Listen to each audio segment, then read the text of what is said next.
El 29 de agosto del 94 llegó la primera patera a Canarias. Fuerteventura, Faro de la Estrellada. 2 chicos del Polisario, 12 horas, una barcaza. Desde entonces acá no han dejado de venir pateras. En el año 2006 fueron unas 31.000 personas. En el año 2020 fueron 23.023 personas. En lo que va del 21 se calcula que es un 160% más de lo que vino en el año 20, en estos primeros 6 meses. La ubicación geográfica de Canarias no va a cambiar. Por lo tanto, este fenómeno se va a seguir dando.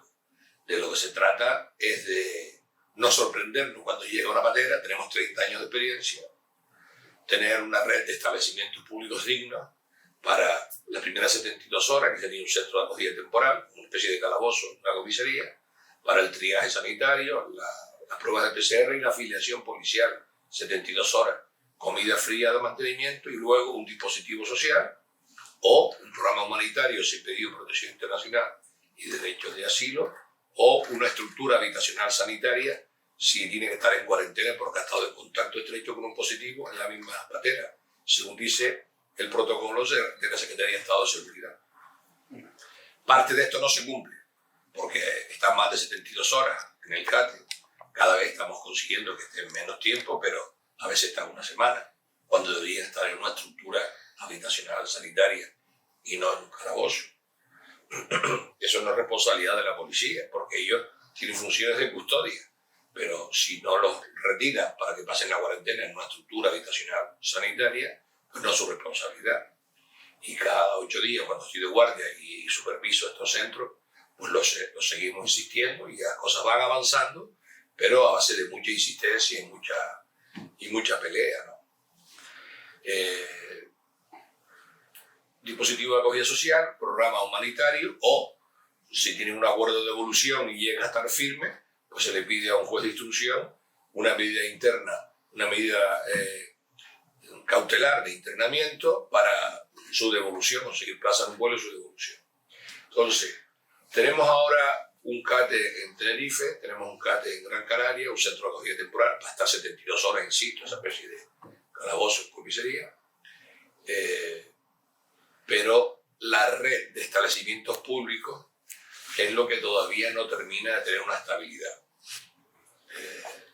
Las canteras están en Tenerife, las raíces están en Tenerife, pero las raíces dejarán de estar, digamos, a final de año, a principio del otro, dejarán de estar porque es un lugar inadecuado, mucho frío y unas condiciones inadecuadas. No sé dónde están buscando el lugar, todavía no sabemos dónde estarán. Aquí el Canarias 50 y el Colegio León pues están prestando un servicio, hay mucho voluntariado en la Cruz Roja, en el Canarias 50, en la Cruz Blanca, en el Colegio León, en el Lazo. Yo diría que la red de establecimientos públicos dignos están en proceso, digamos, de consolidación. Lo más relevante es que no vuelva a pasar la vergüenza y el hacinamiento del muelle de Arguineguín, que sigue siendo algo incomprensible porque en el año 2006 vinieron 31.000 personas y no hubo tal hacinamiento. En 4 horas montaron los militares españoles que se comportaron de forma excepcional. Los campamentos en la laguna, en los rodeos, los antiguos campamentos de la IPS y en la isleta, aquí 3.500 personas en la isleta, 2.500 en Tenerife, y aquí no se entiende por qué estaban ahí hacinados en una situación que estaban custodiados, detenidos ilegalmente allí porque estaban más de 72 horas. Eso lo comprobé por mi sentido de la vista, del oído y del olfato, porque había gente que en el tramo final estuvieron un mes allí sin poderse duchar, durmiendo en el suelo, sin cambiarse de ropa, etc.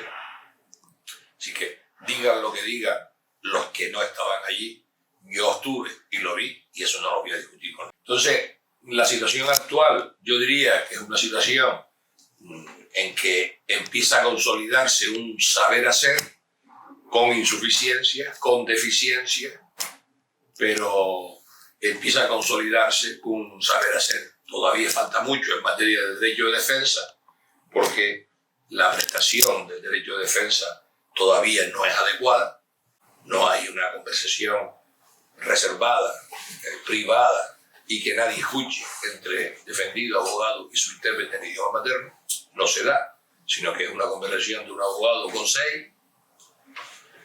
Antes era con 14, conseguimos que sea con 6, pero todavía no hay una conversación reservada entre abogado, defendido e intérprete en idioma materno. Poco a poco, a base de formación con los abogados, a base de explicar cuál es la dignidad del oficio, del derecho de defensa. Entonces, al principio no se daba ese derecho de defensa. A partir del 12 de noviembre empezó con muchas dificultades, verdad que había carencias, pero a veces estando de pie, aunque no tengan silla y mesa, estando de pie, 3 personas se pueden comunicar si hay voluntad de comunicarse. Digamos que todavía hay carencia y todavía hay deficiencia, pero yo espero que la anestesia general que se dio cuando el muelle Arguineguín y que en general todos aceptaron aquel trato asignando a la gente un lugar sin agua, sin luz, sin cama, que es un lugar para los pescados y para las barcas, pero no para los seres humanos. Esa anestesia general que se dio por la pandemia, yo espero que no se vuelva a repetir, y lo importante es que no se vuelva a repetir. Luego usted me pregunta cómo está, mejor que en el momento de Arguineguín, pero peor de los estándares de dignidad que requiere cualquier miembro de la especie humana. Entonces, los dramas se siguen produciendo. Lo que pasa es que drama tras drama, tras drama, tras drama, el propio ser humano necesita sobrevivir. Entonces, cuando la gente está todavía instalada en el pánico por la salud suya o familiar, por el coronavirus, pues cuando ve un drama tras drama, la persona sensible dice, esto es un drama, pero a continuación pasa la página y lee otra cosa, porque tiene que sobrevivir. O sea, yo no estoy culpabilizando a nadie, pero el hecho cierto es que drama tras drama insensibiliza. Primero fueron 24 cadáveres, luego fueron 42 cadáveres. Claro, yo he estado recogiendo cadáveres de migrantes con los cuerpos momificados. Entonces llega un momento en que tienes que sobrevivir y haces tu trabajo, pero siempre se te quiebra algo cuando ves esa situación, sobre todo porque hemos conseguido mandar naves a Marte. Me explico, a millones de kilómetros. ¿Cómo no podemos saber cuando salen cualquier barcazo o patera de la costa africana, que está ahí enfrente, a 90 millas? Eso no puede ser. Pero yo comprendo la necesidad del ser humano de categorizar, y yo lo entiendo, porque el periodista trabaja con unas herramientas, que es el lenguaje. Entonces necesitamos categorizar, el periodista y cualquier científico social, por así decirlo. Tenemos que categorizar. Yo no sabría decirle si estamos en la misma o en distinta, no lo sé. Yo lo que estoy intentando trasladarle es que no se trata de crisis A, crisis B o crisis C, sino que este es un fenómeno regular. Es un fenómeno que llevamos 30 años. Entonces de lo que se trata es de saber que hay momentos, según el estado de la mar, según el Ramadán, o según las crisis internacionales en la zona, las presiones y los jueguecitos de poder y jueguecitos de trono, pues habrán más o habrán menos. Pero el fenómeno se va a seguir dando. Hay momentos, por ejemplo ahora últimamente, la proporción de mujeres y niños respecto a hombres ha avanzado con respecto al año 20. Todo depende de muchos factores, pero en cualquier caso, a lo que nos interesa a los canarios, ¿el fenómeno migratorio se va a seguir dando? Respuesta, sí. ¿Y por qué cree usted que se va a seguir dando? Porque a 90 millas hay millones y millones, calculan, son unos 2.300 millones. O sea, hay millones de personas que están desesperadas. Entonces, ¿cómo alguien le va a decir a estas personas que están desesperadas, si ponen en riesgo sus vidas, las vidas de sus hijos, de los menores, las propias mujeres embarazadas, si todos ellos ponen en riesgo sus vidas, alguien puede pensar que lo hacen por deporte o por el afán de aventura? Lo hacen porque están desesperados. Y nosotros haríamos lo mismo. Nosotros haríamos lo mismo. ¿O no se hizo así en la posguerra española? ¿Cuántos canarios no fueron costeando lo que es la costa africana para llegar a Latinoamérica? Entonces, el fenómeno migratorio se va a seguir dando, un fenómeno mundial, se calcula que cada 2 o 3 minutos se mueven 80 personas en el mundo. Entonces, en África hay millones y millones de desesperados. Mire, en el zoo con Z, el zoo de Oakland, en California, están vacunando a los animales. Empezaron con los pisones y ahora siguen con el resto de animales, vacunando contra el coronavirus. En África no llega al 5% los que están vacunados. En Europa se calcula que ya supera el 60%. Cuando un millonario de Zimbabue, que es el que le encargó la Organización Mundial de la Salud para África, le encargaron la compra de vacunas, fue a los productores y le dijeron que toda la producción del año 21 estaba vendida para los países del norte, para los países enriquecidos. Entonces, esta variante Delta que llaman del coronavirus, cada semana contagia a 200.000 personas. Entonces, en Sudáfrica, una filial de Pfizer está produciendo allí vacunas, pero esas vacunas no son para Sudáfrica ni para África, son para los países enriquecidos, países del norte. Entonces, lo que intento decirles es, todavía la obsesión es vacunemos a los del norte y a los del sur ya se verá, y no se dan cuenta que al ser miembros de la misma especie humana estamos todos interconectados. Entonces no tiene sentido decir que no se vacunen los del sur, que ya se arreglen ellos, porque todas esas personas van a seguir viviendo y van a tratar de sobrevivir, no solo por la pandemia que ha agudizado la diferencia norte-sur, sino toda la crisis, digamos, del hambre, de la miseria, la desertización que sigue avanzando del Sahara. Todo eso genera mayor desesperación. Hay muchos estados fallidos. Las fronteras están desbordadas. Entre otras cosas porque son sustancias artificiales cuando las colonias la decidieron en su mesita. Entonces, lo que intento decirles es que todo ese fenómeno va a seguir dándose. ¿Qué ocurre? Pues que los gobernantes tienen que ser conscientes de que no va a parar.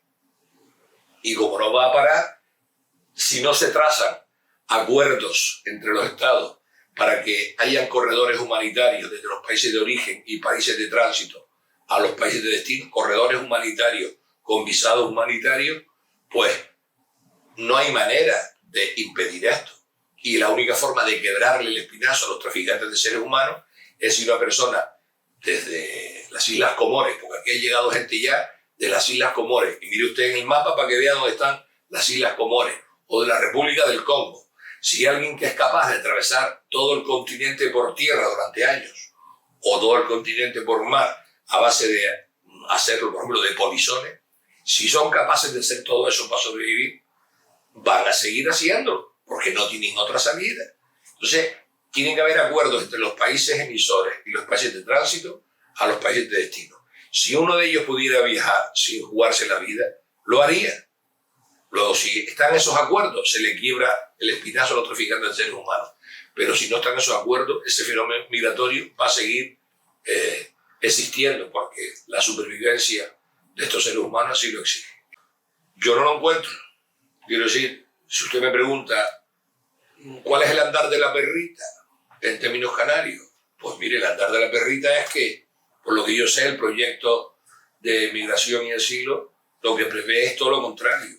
Lo que prevé es que los países del sur hagan de dique de contención, Grecia, Italia, Malta, España, contención y que no dejen avanzar. Y de alguna forma eso es lo que se sigue intentando hacer, que haga de contención. ¿A cambio de qué? Pues a cambio de ayudas económicas o ayudas del tipo que sea. Pero claro, los que están en el sur, los que están en primera línea, hacen reuniones y les dicen a los países del norte de Europa, mire, que esto es imposible. Y algunos países del norte son solidarios y algunos países del norte vienen a darte lecciones acerca de cómo tienen que hacer las cosas. Bueno, pues, como dice el otro, habrá que preguntarle a esas comunidades autónomas. Yo no tengo el complejo de Atlas. Es decir, no tengo el globo terráqueo aquí en la nuca, en el totizo, y me siento responsable de todo. Yo me siento responsable de lo que tengo que hacer, que es mi parte. ¿Por qué razón, por ejemplo, con los menores, siguen habiendo 2.500 menores en Canarias? ¿Y por qué razón apenas 190 a lo largo de todo este año se han trasladado a algunos lugares. Habrá que preguntarle a esos presidentes de comunidades autónomas por qué razón son tan rácanos y tan tacaños, pero habrá que preguntarles a ellos. Pues no lo sé. ¿A usted le parece que hay una gran diferencia? A mí no me parece que hay gran diferencia. Hay unas gentes que decidieron manipular a grupos de población diciéndole que va a haber un partido entre Ronaldo y Messi en Ceuta, y muchos chicos fueron. Y había muchos menores que les dijeron que repartían caramelos y muchos chicos fueron. ¿Qué opinión me merecen esos gobernantes? Pues no muy positiva. Me refiero a los que manipularon a toda esta gente. Luego, el que diga, no, ya hemos devuelto a todos los menores, pues no sé cómo se ha podido hacer eso respetando los derechos fundamentales de esas personas, sin saber si es una persona de Malí o no. Porque a veces se ve claramente quién es un magrebí y quién es un maliense, por el aspecto. Pero a veces no se sabe. Entonces hay que clarificar si esa persona viene de un país en guerra o no, si necesita protección internacional o no, y la edad que tiene. A veces es algo manifiesto y notorio, y a veces no. Entonces, en general son episodios que a mí no me han parecido dignos, ni en un sentido los que manipularon y empujaron a la población, ni los que devolvieron y sacaron pecho diciendo ya los hemos devuelto. Porque al final, como decía Albert Camus, ¿no? Yo no me identifico mucho, por no decir no me identifico nada, con los que dicen que hacen historia. Yo más me identifico con los que la sufren. Y ahí, los que empujan para un lado y los que empujan para otro, yo lo que les diría es, oye, ¿a ustedes les gustaría, si fuera un hermano, un hijo, un padre, que los hubiesen tratado así? Me parece a mí que no. Entonces, eso respecto a Ceuta. Pero en cualquier caso, analizar Guatemala y Guatepeor no sé a dónde nos conduce, a la melancolía o a la desesperación. Lo relevante es que en cualquiera de las condiciones y circunstancias hay que tratar a la gente con dignidad. Entonces a veces predomina un discurso securitario. Y estos chicos, cuando yo digo la mayoría de estos chicos, en particular hablo de los africanos, que es lo que a mí me consta. Porque le aseguro que no estoy hablando en teoría. Intento, digamos, no solo tengo opinión, sino tengo criterio. Pero intento no mezclar una cosa con otra. La inmensa mayoría de los africanos con los que yo he tratado son gente noble, tranquila, gente educada, gente correcta. Si usted me dice a mí, ¿dónde ha encontrado conflictividad y agresividad? Yo he encontrado conflictividad y agresividad en algunos magrebíes, no en todos, en algunos. Y no me gusta generalizar, pero no estoy generalizando, sino en algunos. Pero sin embargo nunca he encontrado esa conflictividad, esa agresividad en los africanos. No la he encontrado. Entonces ellos mismos no se viven como sujetos de derecho, sino que con tal de comen, no les pegan, se cambian de ropa, están así. Entonces claro, cuando de pronto sacan noticias sobre la seguridad y el terrorismo y no sé qué, tú dices, cuánta manipulación ideológica para crear un discursito. Pero los que hablan de estas cosas, a veces, nunca han hablado con los migrantes. Sino ellos montan sus teorías. ¿Por qué? Porque es una manera de justificar muchas otras cosas. Por ejemplo, sobre migraciones, ¿quiénes son los que más suelen hablar? Los que trabajan en el ámbito de seguridad. Los que trabajan en el ámbito de las políticas sociales hablan poco de esta materia. Generalmente quien está dando la cara y está permanentemente pontificando son los que trabajan en ese ámbito. Predomina ese discurso securitario. Entre otras cosas, a veces se dan unas informaciones para justificar un discurso, pero sobre todo es una tarea de naturaleza social, de atención al ser humano y permitirle que siga con su proyecto migratorio, porque la inmensa mayoría no quiere estar en Canarias. Y la inmensa mayoría tampoco quiere estar en la península, no quieren estar en España. Ellos quieren continuar hacia lugares donde tienen familiares o amigos que hablan el mismo idioma. Entonces, eso es una realidad que a veces el que pontifica sobre esto no la ha contrastado, pero bueno, siempre es más fácil repetir discursos que tratar de averiguar la realidad de los hechos. No le puedo responder a eso. Tendría que hacer un análisis ideológico, un análisis de política internacional, un análisis geográfico, etc.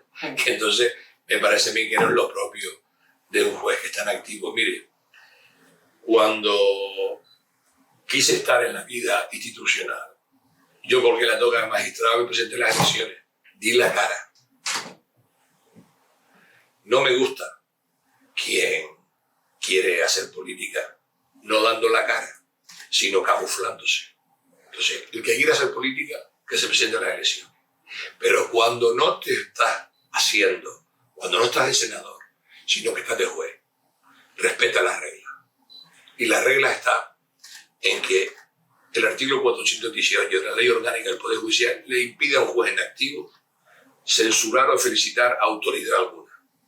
Si yo ahora empezara a analizar la relación entre las autoridades españolas y las autoridades marroquíes en esta materia, tendría que hacer un tipo de análisis que no le corresponde a un juez en activo.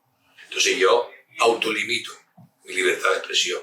No es que no tenga pensamiento, opinión y criterio, sino que uno tiene que respetar las reglas. ¿Sabe por qué? Porque alguien lo tiene que hacer. A ver, la responsabilidad del gobierno de Canarias son los menores no acompañados. Esa es la responsabilidad del gobierno de Canarias.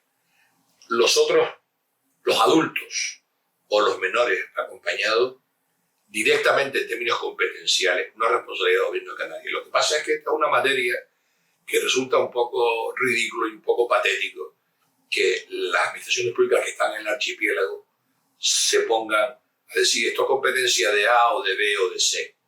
Está bien a la hora de establecer las cuantías presupuestarias, las partidas, los capítulos, las secciones, etc.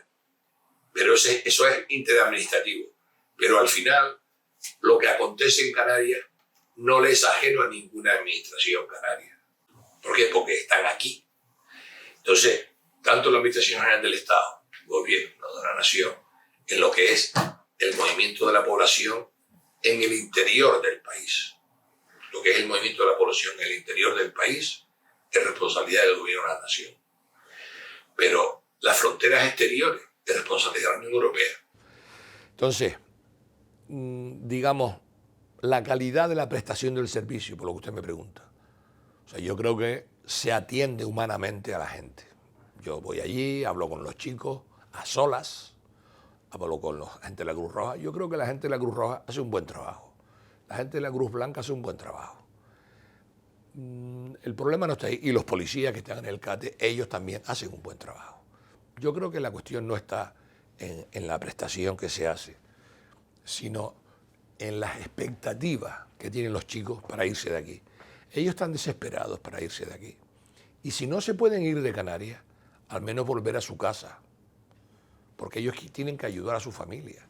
Es que algunos de ellos, su familia o su aldea, se han endeudado para pagarle los 1.500 o 2.000 euros que le han pagado el traficante de seres humanos. Entonces, están en una situación en que no pueden ayudar a su familia ni tienen ninguna expectativa. No quieren estar en Canarias. Hay cosas mejorables en todos estos sitios, pero en fin, ellos han aceptado poner buzones, yo voy a verlo, voy con un intérprete de bambara y de árabe para que todos puedan expresarse. En el Colegio de León hacemos asamblea porque la condición, y les procuro explicar todo lo que puedo. Pero el problema no está ahí, el problema está, creo yo, en el abordaje integral del fenómeno migratorio, de tal manera que el Ministerio de Migraciones juegue su papel, que haya una orientación estratégica, con pensamiento estratégico respecto a este fenómeno, porque solo tener la idea de dique de contención y en la práctica ir aflojando de una manera que nadie se entere, pues como una manera, haciendo las cosas de una forma más preocupado por el circo mediático y por el espectáculo público que en la realidad. En la realidad es que el fenómeno se va a seguir dando, que hay que introducir ley y orden en todos esos canales, en lugar de que sean canales delictivos, pues sean canales humanitarios, con acuerdos entre los estados. Eso no es ninguna propuesta utópica. Se trata de que el fenómeno se va a seguir dando, o lo dirigen los traficantes de seres humanos, o lo dirigen los estados, o una cosa u otra. No hay otras opciones, o una cosa u otra. ¿Eso cuándo se conseguirá? Pues cuando la población lo exija y lo imponga. ¿Qué ocurre? Que los gobernantes cada 4 años pueden seguir siendo los mismos o pueden ser otros. Se puede pasar de Guatemala o Guatepeor, o se puede imponer algo.